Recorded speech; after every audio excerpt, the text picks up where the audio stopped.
Assalamualaikum warahmatullahi wabarakatuh. Bagaimana kabarnya solih-solihah? Semoga kita dalam lindungan Allah SWT. Kemarin kita belajar tentang kisah keteladanan Nabi Daud dan Sulaiman. Untuk pembelajaran daring hari ini kita akan belajar tentang kisah keteladanan Nabi Ilyas alaihissalam dan Nabi Ilyasa alaihissalam. Yuk kita simak video berikut ini.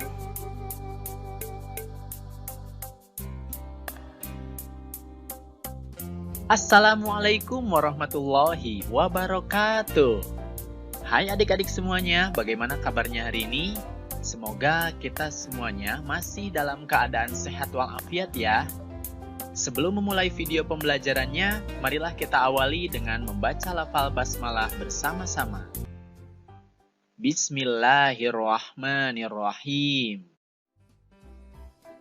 Nah adik-adik, dalam video pembelajaran ini kita akan membahas tentang kisah keteladanan Nabi Ilyas alaihissalam. Kalian sudah siap?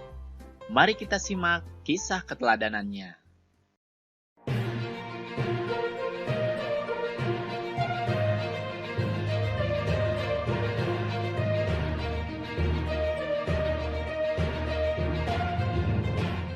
Nabi Ilyas alaihissalam adalah keturunan keempat dari Nabi Harun alaihissalam.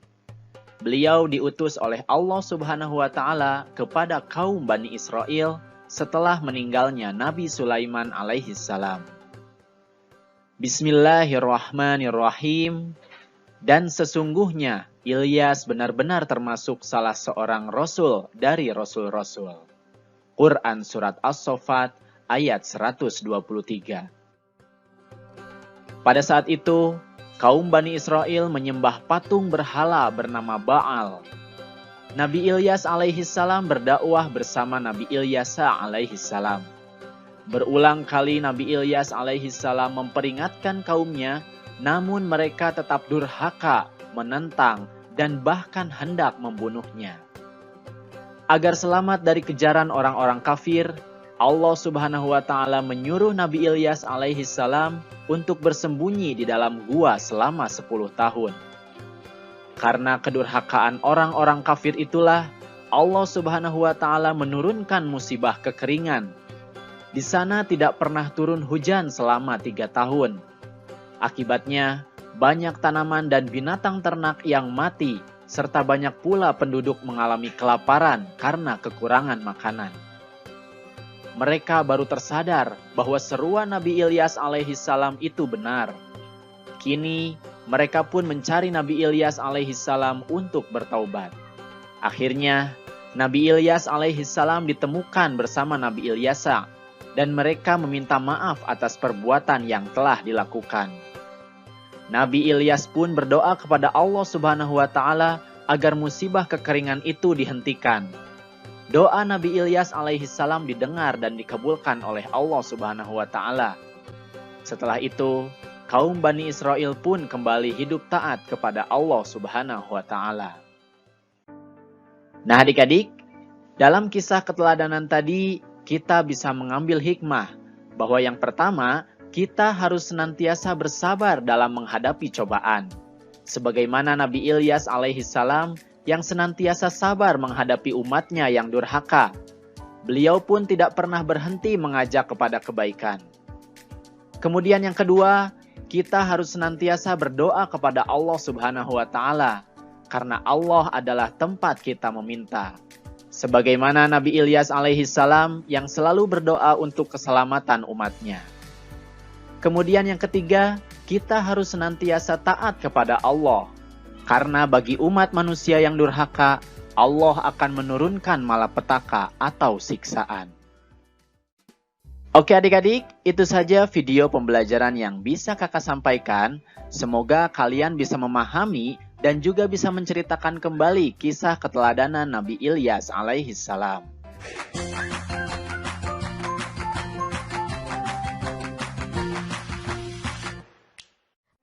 Nah adik-adik, dalam video pembelajaran kali ini, kita akan membahas tentang kisah keteladanan Nabi Ilyasa alaihissalam. Kalian sudah siap? Mari kita simak kisah keteladanannya.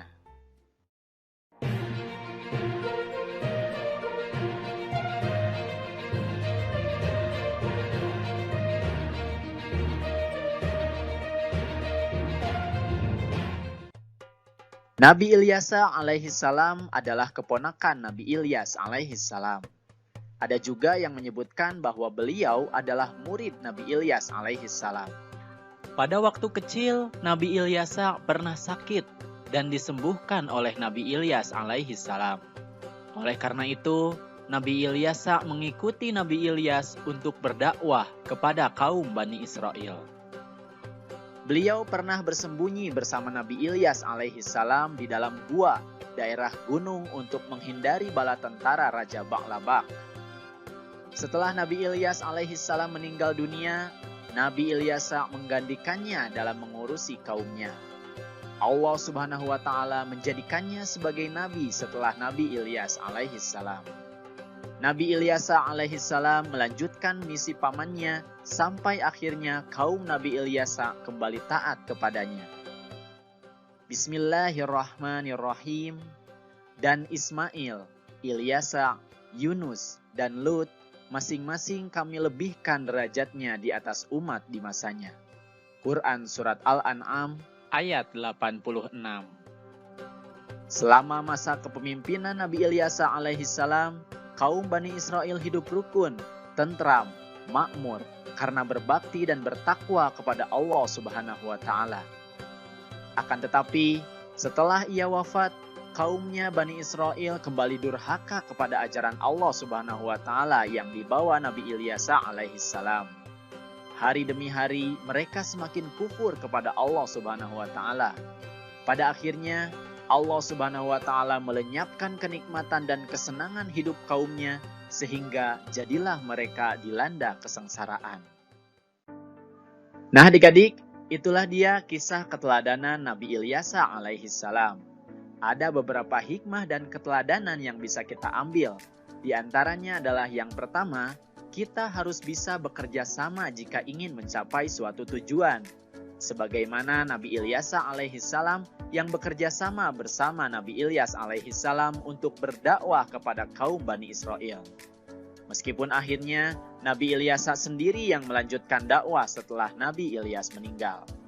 Kemudian yang kedua, kita harus senantiasa taat, berbakti, dan bertakwa kepada Allah Subhanahu wa Ta'ala dan Rasul-Nya. Karena hal tersebut pasti membawa kebahagiaan hidup di dunia seperti hidup rukun, tentram, dan makmur, maupun kebahagiaan hidup di akhirat kelak. Oke adik-adik, itulah dia kisah keteladanan Nabi Ilyas alaihissalam. Semoga kalian bisa memahami dan juga bisa menceritakan kisah keteladanan Nabi Ilyas alaihissalam. Sekian pembelajaran daring hari ini. Semoga kita bisa meneladani kisah Nabi Ilyas dan Ilyas alaihissalam. Amin. Wassalamualaikum warahmatullahi wabarakatuh.